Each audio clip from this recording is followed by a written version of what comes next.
যখন বন্ধা হাদিস মধ্যে রাসূল বয়ান ফরমান কতক্ষণ পর্যন্ত কিয়ামত হবে, যতক্ষণ পর্যন্ত মুক্তি ইমানদার উপর গোলাম থাকে ততক্ষণ পর্যন্ত আল্লাহু আকবার কিয়ামত নয়। যখন উপর গোলাম হয়ে যায় আমার ঈমান এবং আমল ওয়ালা উপর গোলাম হয়ে যায় সেই অন্তর মধ্যে আল্লাহ পাক রাসূল বয়ান ফরমান আসমান ওয়ালা ছিল কি আসমান লাগতে দেয় বাকি করে গেল নাই ইবাদত করতে তাহলে আসমান ইবাদত করতে গোনায় আসমানে যাইতো না তুমি ইবাদত করতে গোনা পাইনি ইমানদার গোনা পাইনি ইবাদত করতে গোনা না পাইলে আসমানে যাইতো না জমিনে যাইতো না সাগরে যাইতো না পাহাড়ে যাইতো না কিছু যাইতো না কিছু যাইতো না সর্বনাশ করে দিব কিয়ামতে যাবে আল্লাহু আকবার কিছু না পাইলো তাই যখন একজন মধ্যে আমার আল্লাহ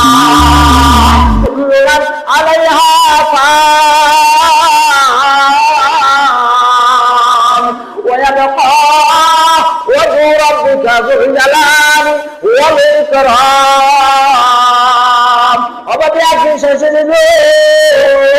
আমার আল্লাহর শেষ নাই গোলাম যখন মোতায়েন দুনিয়া আল্লাহ